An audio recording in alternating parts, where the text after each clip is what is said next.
आज हम लोग मैथ का एक काफी इंपॉर्टेंट चैप्टर है स्टैटिक्स यानी सांख्यिकी के बारे में पढ़ने वाले हैं। यह चैप्टर आपके एग्जाम दृष्टिकोण से काफी महत्वपूर्ण है, चाहे वो एसएससी का एग्जाम हो, रेलवे का एग्जाम हो, यहाँ तक कि टीचिंग लाइन का एग्जाम जैसे सीटेट, एस्टेट, ये सब एग्जाम में भी इस चैप्टर से हमेशा क्वेश्चन पूछा ही जाता है। तो आज हम लोग पढ़ने वाले हैं सांख्यिकी के बारे में। इस चैप्टर में खासकर आपको इन 7 टॉपिक से हमेशा क्वेश्चन पूछा ही जाता है, जिसमें आपसे कहेगा कि माध्य निकालिए, माध्यिका निकालिए, बहुलक निकालिए, परिसर निकालिए या प्रास निकालिए। यहाँ एक बात आप कंफर्म हो जाइए कि परिसर और प्रास दोनों एक ही चीज है, बनाने का मेथड एक ही है, बस आपके एग्जाम में दोनों नाम से अलग अलग क्वेश्चन पूछता है, तो आपको कंफ्यूज नहीं होना है, दोनों एक ही चीज है। उसी प्रकार हमारा प्रसरण और विचरण दोनों एक ही चीज है, इससे भी रिलेटेड क्वेश्चन आपके एग्जाम में देखने को मिलता है। मानक विचलन इसके बारे में भी पूछा जाता है और विचरण गुणांक इसके बारे में भी क्वेश्चन पूछा जाता है। तो आज इन्हीं 7 टॉपिक का हम लोग डिटेल्स में अध्ययन करेंगे और इससे रिलेटेड जो भी आपके एग्जाम में क्वेश्चन पूछा गया है उसका भी कुछ क्वेश्चन का हम लोग प्रैक्टिस आज करने वाले हैं। तो चलिए सबसे पहले हम लोग शुरू करते हैं माध्य से। सबसे पहले हम लोग माध्य के बारे में जानते हैं। तो देखिए क्वेश्चन में जब भी आपसे कहे कि माध्य ज्ञात कीजिए तो वहां देखिएगा एक डाटा दिया रहेगा, एक आंकड़ा दिया रहेगा, उसी डाटा आंकड़ा का हमसे कहेगा कि माध्य ज्ञात कीजिए। तो बस कुछ नहीं करना है, हमें 2 काम करना है। 2 काम आपको याद रखना है कि जो हमारा डाटा दिया रहेगा, पहला काम हमको करना है कि उस डाटा को आपस में जोड़ देना है, यानी पहले हम डाटा का सम करेंगे और दूसरा काम क्या करेंगे, हम जो हमारा डाटा होगा उसकी संख्या को हम काउंट कर लेंगे, उसमें कितना संख्या है, कितना पद है, और जो हमारा संख्या होगा उससे हम उस योग में भाग दे देंगे तो हमारा माध्य ज्ञात हो जाएगा। यही बात यहाँ लिखा गया है कि माध्य ज्ञात करने के लिए हम आंकड़ों के योग में आंकड़ों की संख्या से भाग देते हैं तो हमारा माध्य निकल जाता है। अगर यह बात आपको यहाँ पल्ले न पड़े तो आपको घबराना नहीं है, आगे हम क्वेश्चन से बताएंगे तो आपका कंसेप्ट क्लियर हो जाएगा। यहाँ एक बात आपको हम बता दें कि कहीं कहीं आपको क्वेश्चन में समांतर माध्य कहेगा ज्ञात कीजिए, तो आपको कंफ्यूज नहीं होना है, बात दोनों सेम है। माध्य ज्ञात कीजिए या समांतर ज्ञात कीजिए, फॉर्मूला आपका यही होगा कि आंकड़ों का योग बटा आंकड़ों की संख्या। अब हम क्वेश्चन पे चलते हैं, यहां से आपका कंसेप्ट और क्लियर हो जाएगा। देखिए ये रेलवे ग्रुप डी का पूछा हुआ क्वेश्चन है 2022 का। यहाँ आपसे कहा जा रहा है कि इस आंकड़ा का समांतर माध्य ज्ञात कीजिए। एक डाटा दे दिया गया है और इसका आपसे माध्य कहा जा रहा है, ज्ञात कीजिए।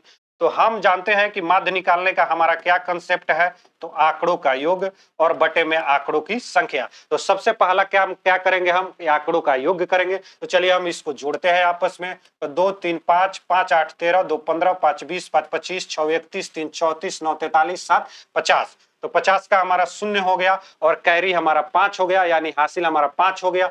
5 1 6 7 8 9 10 11 12 13 14 15, यानी आंकड़ों का सम जो आया हमारा वह 150 आया। आंकड़ों का योग जो आया हमारा 150 आया। अब हमको क्या ज्ञात करना है, सेकेंड स्टेप में आंकड़ों की संख्या ज्ञात करना है। तो हम काउंट कर लेंगे कि कितना पद दिया है, कितना संख्या दिया है। तो 1 2 3 4 5 6 7 8 9 10, आंकड़ों की संख्या हमारा कितना दिया हुआ है, तो आंकड़ों की संख्या हमारा 10 दिया हुआ है। तो आंकड़ों की संख्या से हम आंकड़ों के योग में भाग कर देंगे और इसको हम कटा देंगे। यही हमारा जो आया ये हमारा आंसर हो गया, यानी इसका सही आंसर जो होगा ऑप्शन नंबर बी होगा, 15 इसका आंसर होगा। तो इस टाइप से हम किसी आंकड़े का, किसी डाटे का हम लोग माध्य ज्ञात करते हैं। आगे भी हम लोग कुछ क्वेश्चन को देख लेते हैं। यहाँ थोड़ा सा क्वेश्चन बदला हुआ है। पीछे वाले क्वेश्चन में हमसे कहा गया था माध्य ज्ञात कीजिए, यहाँ ऑलरेडी माध्य का वैल्यू आपको दे दिया गया है और जो डाटा दिया गया है उसमें एक एक्स है, यानी एक वेरिएबल है, और उसी डाटा के एक्स का हमको मान ज्ञात करने के लिए यहाँ कहा जा रहा है। यह भी क्वेश्चन आपका आरआरबी एएलपी में पूछा गया है 2019 में। तो कंसेप्ट हमारा वही, फॉर्मूला हमारा वही। देखिए माध्य बराबर हमारा क्या होता है, माध्य बराबर हमारा होता है आंकड़ों का योग और बटे में आंकड़ों की संख्या। तो हम आंकड़ों का योग पहले करेंगे, डाटा का पहले हम लोग सम करेंगे। तो एक हमारा एक्स है, यानी अलग जाति का है, सारा संख्या है, एक वेरिएबल है। तो पहले इसको अकेले है तो अकेले इसको छाट लीजिए और प्लस में उसके बाद संख्या जो है उसका सम कर लीजिए। तो यहाँ देखिए 4 1 5 5 10 5 15 2 17 और 4 21, 21 का 1, कैरी हमारा 2 हो गया, यानी हासी हमारा 2 हो गया। 2 1 3 1 4 1 5 1 6 1 7, यानी हमारा जो आंकड़ों का योग आया वो हमारा x प्लस 71 आया। अब हम लोग आंकड़ों की संख्या ज्ञात कर लेते हैं। तो आंकड़ों की संख्या हम लोग ज्ञात करेंगे तो इसको हम काउंट कर लेते हैं, 1 2 3 4 5 6 7 8, यानी आंकड़ों की संख्या हमारा 8 है। इससे हम इसमें भाग दे देंगे और यहाँ सेकेंड स्टेप में हम माध्य का वैल्यू जो दिया गया है उसका मान हम यहाँ रख देते हैं ताकि हमारा कैलकुलेशन जो है इजी हो जाए। अब हमारा x प्लस यहाँ 71 बटे में हमारा 8 हो गया। अब क्रॉस मल्टीप्लाई हम लोग करेंगे तो x प्लस 71 इधर हो जाएगा और 10 में 8 से हम गुना करेंगे तो ये हमारा 80 आ जाएगा। यहाँ से हम x का वैल्यू निकाल लेंगे, इधर 71 हमारा प्लस में है, बराबर के इधर आ जाएगा तो माइनस में हो जाएगा और x का वैल्यू हमारा निकल के जो आ गया वो हमारा 9 हो गया। इस तरह इसका सही आंसर जो हो गया ऑप्शन नंबर डी 9 हो गया। हम आशा करते हैं यहाँ तक के बात को आप अच्छे ढंग से समझेंगे। एक और क्वेश्चन हम लोग लेते हैं सेम कॉन्सेप्ट पे। यहाँ भी हमारा माध्य का वैल्यू दे दिया गया है और एक डाटा दिया गया है और डाटा में हमारा वेरिएबल k है और k का मान आपसे पूछा जा रहा है। वही कंसेप्ट जो पीछे वाला क्वेश्चन है हमारा, वही कंसेप्ट। माध्य बराबर होता है आंकड़ों का योग, यानी इसमें हमारा पहले हम k का योग कर लेते हैं, उसके बाद संख्याओं का योग करेंगे। तो k का योग हम करते हैं, एगो के, दूगो, तीन गो के, तीन गो, दूगो, पांच गो और दूगो, सात गो, यानी k हमारा 7 गो हो गया। अब संख्या को जोड़ लीजिए तो यहाँ पे देखिए 1 और 5 6 और 9 15, संख्या हमारा कितना हो गया 15 हो गया। और आंकड़ों का संख्या अब हम ज्ञात करते हैं कि आंकड़ा कितना दिया गया है। तो ये देखिए यहाँ एक के है यानी एगो संख्या, यहाँ 2k प्लस 1 दो गो संख्या, यहाँ 2k प्लस 5 तीन गो संख्या, यहाँ 2k प्लस 9 यानी 4 गो संख्या। तो आंकड़ों की संख्या जो हमारा दिया गया है वह 4 दिया गया है। अब नेक्स्ट स्टेप में हम माध्य का वहां से वैल्यू रख देंगे। माध्य का वैल्यू हमारा 30 दिया हुआ है तो 30 हम रखेंगे इधर, और इधर हो गया 7k प्लस में 15 बटे में हमारा 4 हो गया। अब आप क्रॉस मल्टीप्लाई कर दीजिए, क्रॉस मल्टीप्लाई कीजिएगा तो 7k प्लस 15 और 30 में 4 से आप गुना कीजिएगा तो ये हो जाएगा हमारा 120। अब यहाँ से आप 7k बराबर 15 इधर प्लस में, इधर जाएगा तो माइनस में हो जाएगा। 120 में से 15 घटाइएगा 105 आएगा। यहाँ से k का वैल्यू निकालिएगा तो 7 से 105 हमारा 15 बार में कैंसिल हो जाएगा, यानी k का हमारा वैल्यू क्वेश्चन में पूछा जा रहा था। k का वैल्यू हम निकाल दिए, ऑप्शन नंबर ए इसका सही आंसर होगा, 15 इसका सही आंसर होगा। तो इस टाइप से हम क्वेश्चन को बनाते हैं। ये भी आपका रेलवे एग्जाम जेईई में पूछा गया है 2019 में। इससे आगे बढ़ते हुए आपसे एक और टाइप का माध्य का क्वेश्चन पूछा जाता है। इसको बनाने से पहले आपको एक बात की जानकारी दे दें हम कि जो भी हमारा डाटा दिया रहेगा उस डाटा के प्रत्येक पद में अगर कोई हम परिवर्तन करते हैं तो माध्य में भी हमारा सेम वही परिवर्तन होगा। नहीं बुझाया, फिर से हम एक बार बोलते हैं। जो भी हमारा आंकड़ा दिया हुआ है उस आंकड़े के प्रत्येक पद में, मान लीजिए कि हम गुना कर रहे हैं, भागा कर रहे हैं, जोड़ कर रहे हैं, घटाव कर रहे हैं, तो जो हमारा माध्य प्राप्त होगा उसमें भी सेम वही परिवर्तन, यानी जो हम जोड़ घटाव गुना किए माध्य में भी वही जोड़ घटाव गुना का परिवर्तन देखने को मिलेगा। एक एग्जाम्पल से समझिए, आपसे हम कहें कि 3 और 5 का आप माध्य ज्ञात कीजिए, तो आप कैसे ज्ञात कीजिएगा? तो 3 और 5 को आपस में आप जोड़िएगा, 8 हो गया हमारा, और 2 संख्या हमारा इसमें 2 से भाग दीजिएगा, यानी इसका माध्य आपको 4 निकल के आएगा। अब नेक्स्ट बार हम आपसे कहें कि इसमें इस जो आंकड़ा है इसमें 3 से गुना कर दीजिए और तब हमें माध्य निकाल के बताइए। तो आप 3 से इसमें गुना कीजिएगा तो 3 में 3 से गुना कीजिएगा 9, 3 में 5 से गुना कीजिएगा यानी 15।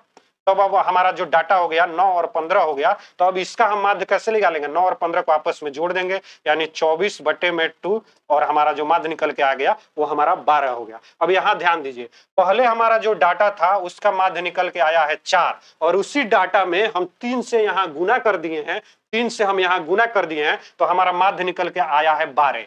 यानी डाटा में हम 3 से गुना किए हैं तो हमारा माध्य भी 3 गुना हो गया है। यही बात आपको समझना है, यानी डाटा में अगर कोई हम परिवर्तन कर रहे हैं तो हमारा माध्य में भी सेम वही परिवर्तन होगा। अब क्वेश्चन को देखिए, यहाँ हमारा डाटा दिया गया x1 x2 x3 xn तक, और माध्य हमारा दे दिया गया है 1, और यहाँ अगला पद में क्या किया गया है कि x1 में भाग दिया गया है k से, x2 में भाग दिया गया है k से, x3 में भाग दिया गया है k से, और xn में भी भाग दिया गया है k से। यानी डाटा के प्रत्येक पद में k से भाग दिया गया है, यानी डाटा के प्रत्येक पद में सेम परिवर्तन किया गया है। तो वही परिवर्तन जो होगा हमारा आपके माध्य में होगा। तो माध्य का वैल्यू हमारा 1 है तो 1 में भी हम k से भाग दे देंगे, यही जो होगा हमारा आंसर आ जाएगा। यही आपका जो आंसर होगा ऑप्शन नंबर ए में आपका आंसर है। बाबू ये पूछा हुआ क्वेश्चन है, आरआरबी ग्रुप डी में पूछा हुआ है 2018 में। तो इस बात को याद रखिएगा, इस टाइप से भी आपके एग्जाम में माध्य से रिलेटेड क्वेश्चन पूछा जाता है। हम समझ पाएंगे कि आप यहाँ तक आप अच्छे ढंग से माध्य के बारे में समझ गए होंगे। अब हम लोग अगला टॉपिक पढ़ेंगे माध्यिका। माध्यिका जो है इसके नाम में ही इसका कंसेप्ट छुपा हुआ है। माध्यिका, माध्यिका यानी मध्य का, मध्य का, मध्य का मतलब बीच का, मध्य का मतलब बीच का। तो वही है हमारा कि बीच का संख्या हमको यहाँ ज्ञात करना होता है। मध्य का मतलब हमारा क्या हो गया, यानी बीच का। इसमें जो है हम बीच का संख्या ज्ञात करते हैं।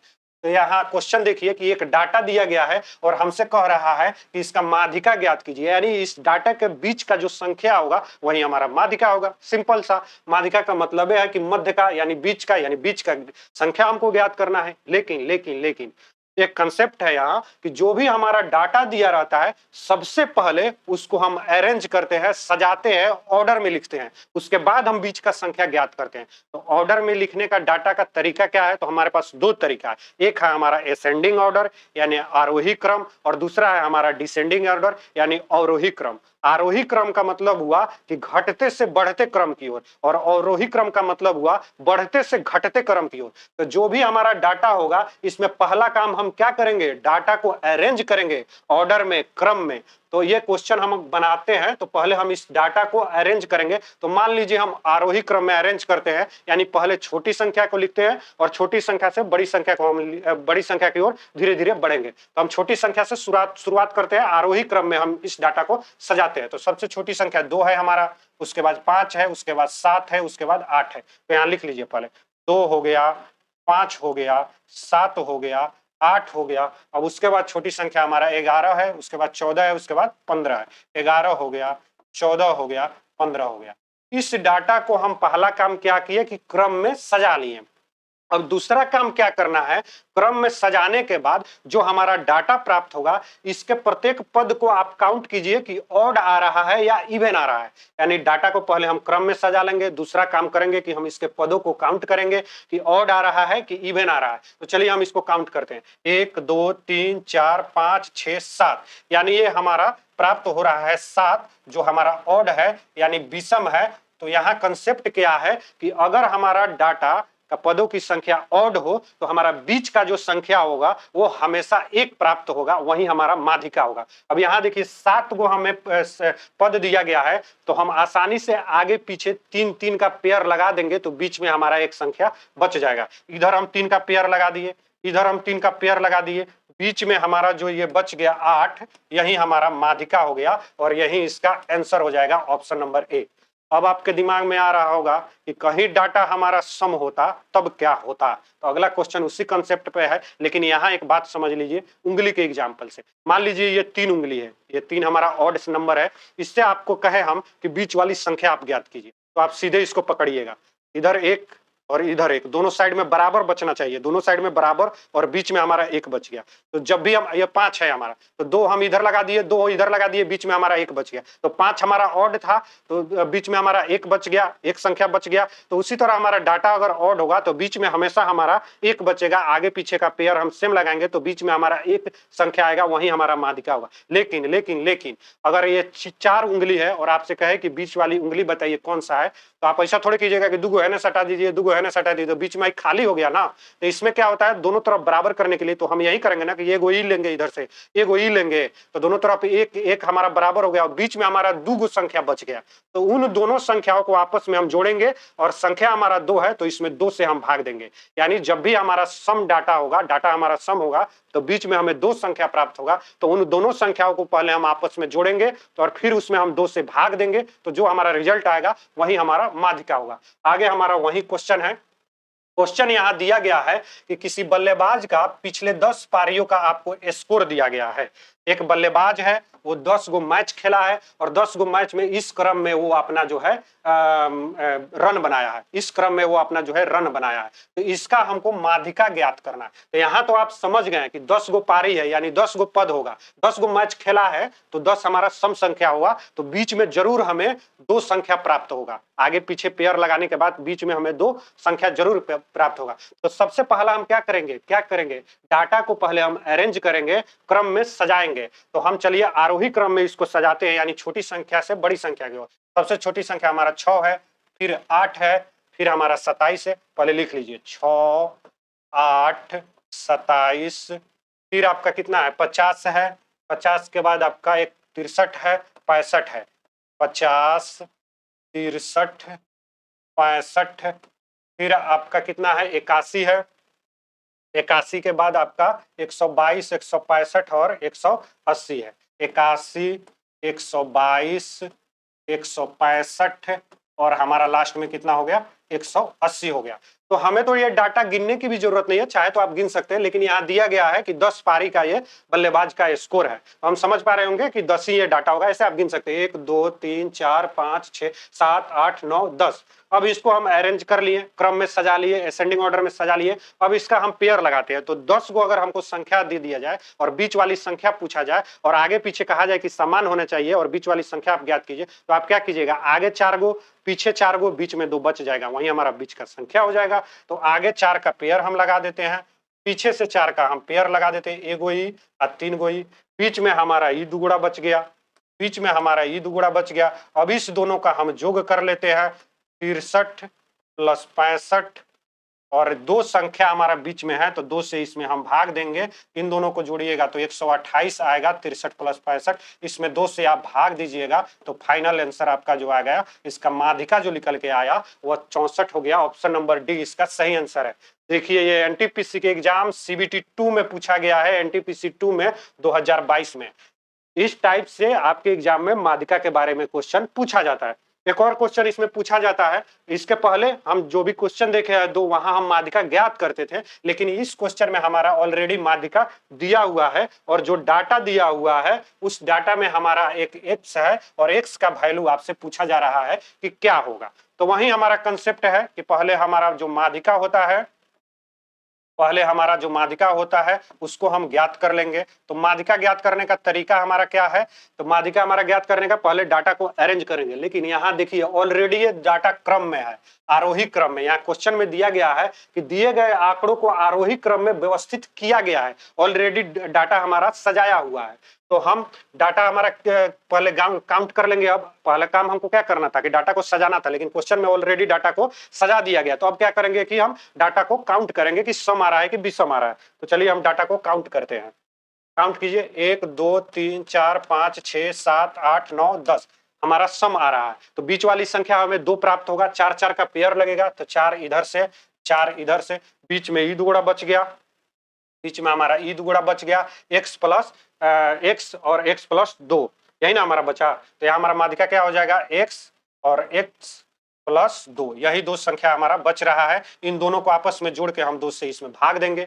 अब नेक्स्ट स्टेप में माध्यिका का जो वैल्यू है उसको हम रख देते हैं। माध्यिका का वैल्यू हमारा 17 दिया हुआ है। अब इसको आप बनाइए तो x 2x प्लस 2 बटे में हमारा 2 हो गया।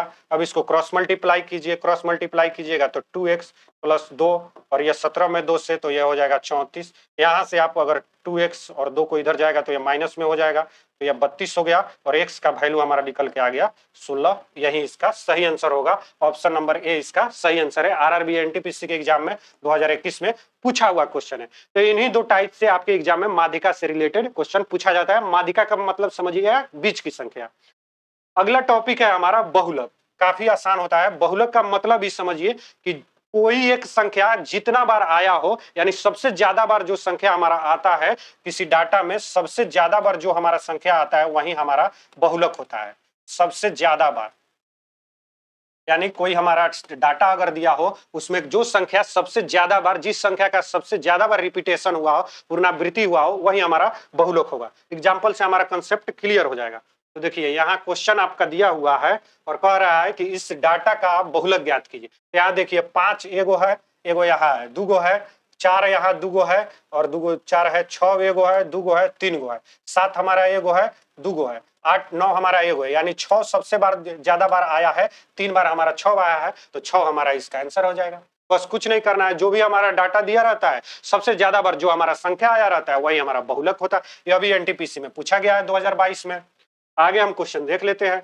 यहाँ भी एक हमारा डाटा दिया गया है और कह रहा है इसका बहुलक ज्ञात कीजिए। इसमें भी हम देख लेते हैं पहले 43 एक, और एक यहाँ है 2 बार, एक यहाँ है 3 बार, एक 3 बार आया है 41, एक यहाँ है, एक यहाँ है, एक 2 बार आया 46, एक यहाँ है, एक यहाँ है 2 बार और एक 3 बार 48, एक यहाँ है, एक यहाँ है, एक यहाँ है 3 बार और एक 4 बार। तो सबसे अधिक बार जो हमारा आएगा वो 48 ही आएगा। आप देख लीजिएगा 48 4 बार आया है। ऑप्शन नंबर सी इसका सही आंसर होगा। आरआरबी ग्रुप डी में पूछा गया है 2022 में। तो बहुलक का मतलब ये होता है कि जो सबसे अधिक बार आया हो।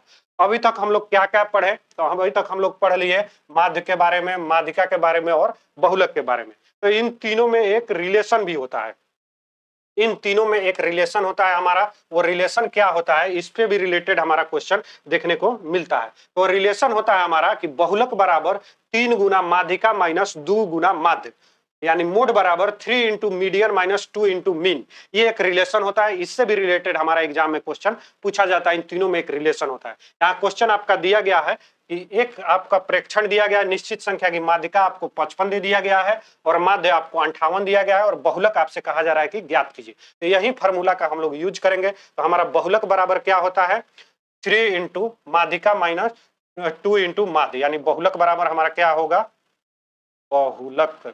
बहुलक बराबर 3 इंटू माध्यिका, 3 इंटू हमारा माध्यिका कितना दिया हुआ है, 55 दिया हुआ है, 55 दिया हुआ है, माइनस में 2 इंटू माध्य, माध्य हमारा कितना दिया हुआ है, यानी 58 दिया हुआ है। अब इसका हम गुना भाग कर लेंगे, 55 में 3 से आप गुना कीजिए तो 50 तिरका 150, 5 15, यानी 165 आ गया ये, ठीक है। माइनस हम करेंगे 58 में 2 से गुना कर लीजिए, 8 दूना 16, 5 दूना 8 दूना 16 और 5 दूना 10, 1 11, 116 हो गया।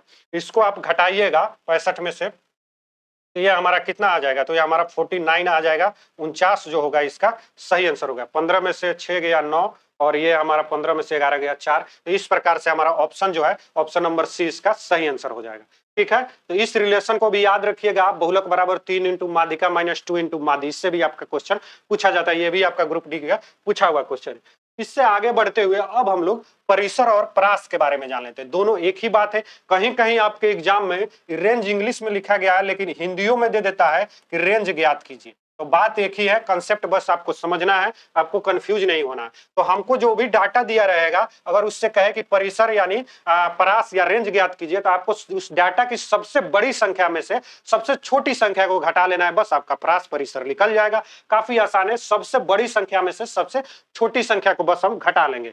यहां समझिए, क्वेश्चन से एक डाटा हमारा दिया गया है और कह रहा है कि देखिए यहाँ आ गया क्वेश्चन में रेंज लिखा हुआ, तो आपको कंफ्यूज नहीं होना, इंग्लिश में नहीं हिंदी में भी दे सकता है। तो इस डाटा का हमको रेंज यानी परिसर परास निकालना है। तो इसमें देखिए सबसे बड़ी संख्या जो हमारा कौन सा है और सबसे छोटी संख्या कौन है। सबसे बड़ी संख्या में से सबसे छोटी संख्या को हम घटा लेंगे। तो सबसे बड़ी संख्या हमारा यहाँ दिख रहा है कि 28 है, यानी 28 है सबसे बड़ी संख्या। इसमें से हम घटा लेते हैं सबसे छोटी संख्या को, तो सबसे छोटी संख्या हमारा 11 है। 28 में से आप 11 को घटाइएगा, आपका 17 जो है इसका सही आंसर आ जाएगा। ऑप्शन नंबर बी इसका सही आंसर है। आरआरबी एनटीपीसी में पूछा गया है। बस आपको ये चीज याद रखना है कि परास परिसर का मतलब हमारा होता है कि सबसे बड़ी संख्या में से सबसे छोटी संख्या को हम घटा लेते हैं, बस वही।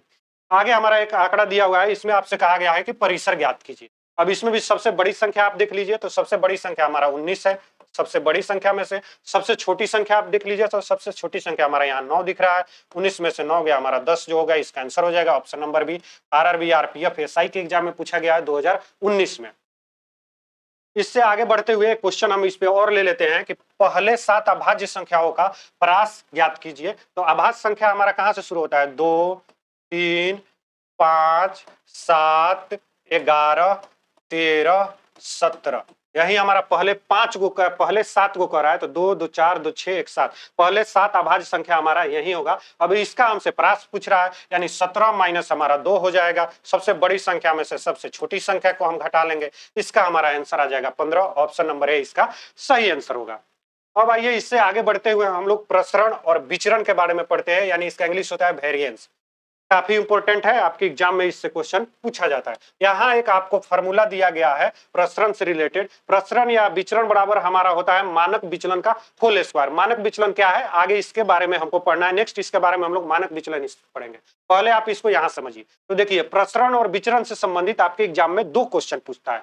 एक आपका ये टाइप नंबर 1 जो आपका ये दिख रहा है, एक आपसे इस टाइप का क्वेश्चन पूछा जाता है जो आपको दिख रहा है, यानी टाइप 1 में आपको मानक विचलन का मान दिया रहेगा ऑलरेडी और आपसे प्रसरण पूछेगा। तो इसमें कुछ नहीं करना है, यह फॉर्मूला लगा देना है। तो क्या होता है हमारा प्रसरण और विचरण बराबर मानक विचलन का होल स्क्वायर। तो 6 का होल स्क्वायर यानी 36 इस क्वेश्चन का सही आंसर आ जाएगा। यहाँ मानक विचलन हमारा 6 दिया है ना, और प्रसरण हमसे पूछ रहा है तो हमारा फॉर्मूला होता है प्रसरण या विचरण बराबर मानक विचलन का होल स्क्वायर। तो 6 का हम होल स्क्वायर कर दिए, ये हमारा 36 जो है इसका सही आंसर हो जाएगा। एक हमारा पहला टाइप इस टाइप का क्वेश्चन पूछता है, एक और टाइप से क्वेश्चन पूछा जाता है, आपको हम बताए हैं। ये हमारा है टाइप 2। इसमें जो है आपको एक डाटा दे दिया रहेगा और आपसे कहेगा कि इसका प्रसरण यानी वेरिएंस आप ज्ञात कीजिए।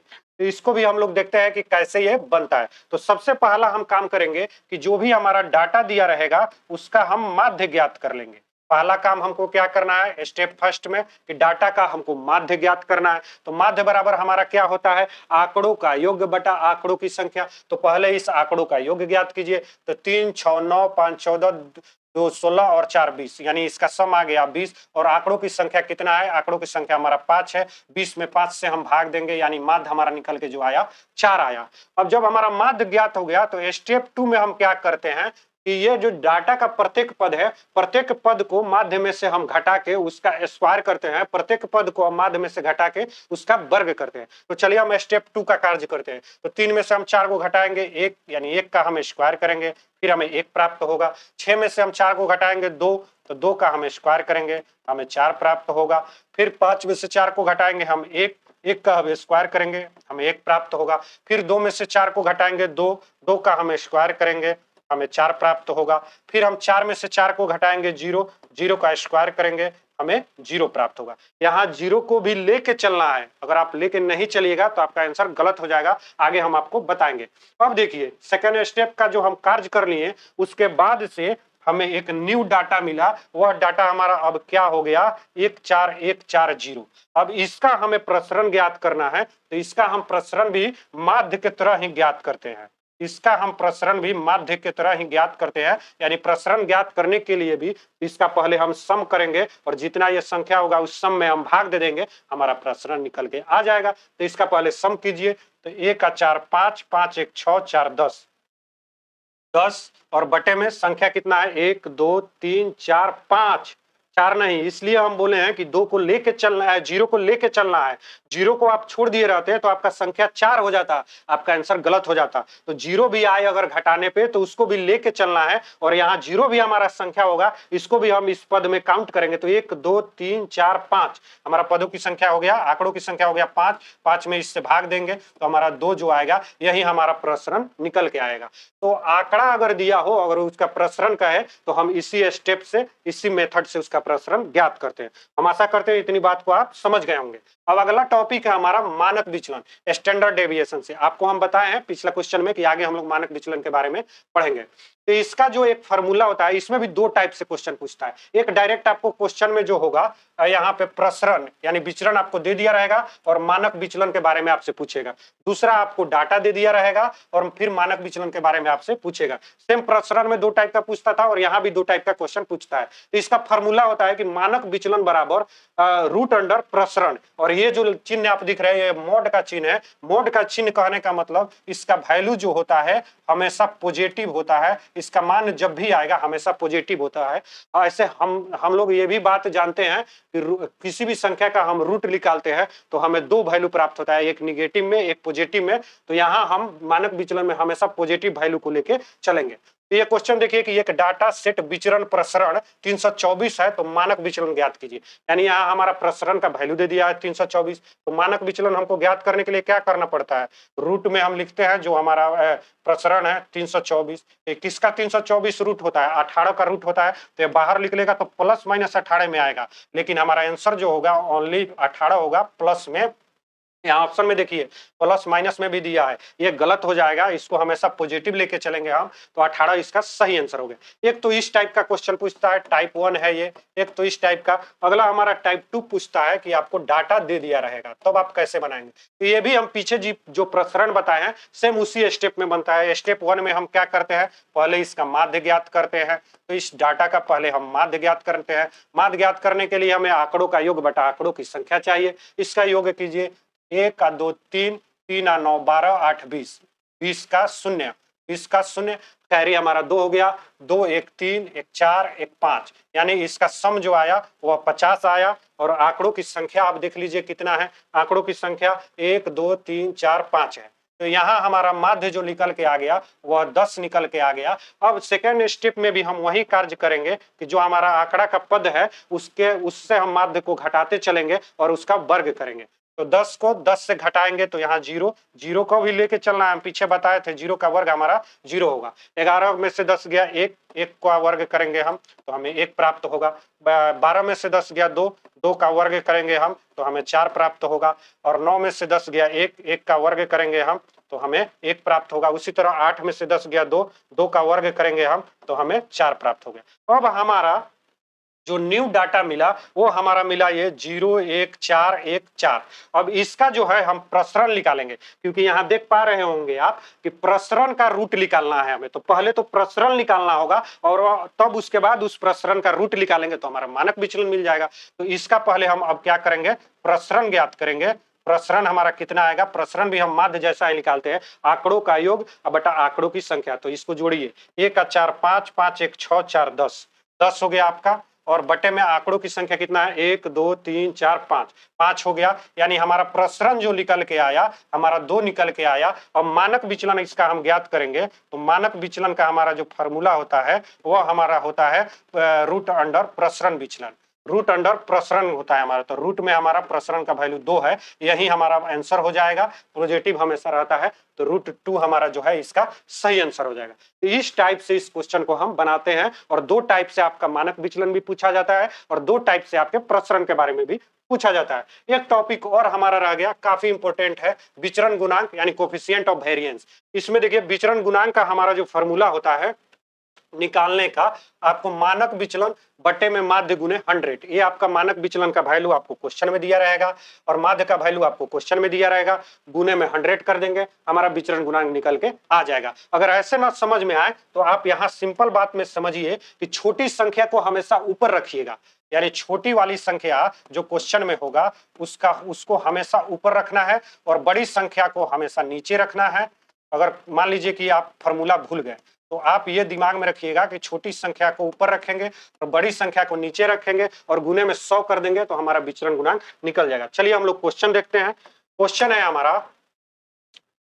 है हमारा यहाँ कि एक बंटन का माध्य हमारा 24 दिया हुआ है और मानक विचलन हमारा 6 दिया हुआ है। तो विचरण गुणांक, तो विचरण गुणांक का हमारा क्या फॉर्मूला होता है, आपको हम पीछे बताए हैं कि विचरण गुणांक का हमारा फॉर्मूला होता है कि मानक विचलन बटे में माध्य गुने 100, यानी छोटी संख्या हमारा ऊपर, बड़ी संख्या नीचे और गुने में 100। बस हमारा आंसर हो गया। अब इसको आप कटा दीजिए, आपका आंसर निकल के आ जाएगा। 6 से ये 4 बार में, 4 से ये 25 बार में। ऑप्शन आपका परसेंटेज के रूप में है तो आप भी परसेंटेज लगा दिए। 25% इसका ऑप्शन नंबर बी है, इसका सही आंसर हो जाएगा। आरआरबी आरपीएफ एसआई का पूछा हुआ 2019 का क्वेश्चन है। तो आप कैसे हम विचरण गुणांक निकालते हैं ये भी आप अच्छे ढंग से समझ गए। तो हम आशा करते हैं कि स्टैटिक्स यानी सांख्यिकी के बारे में आप अच्छे ढंग से समझे होंगे।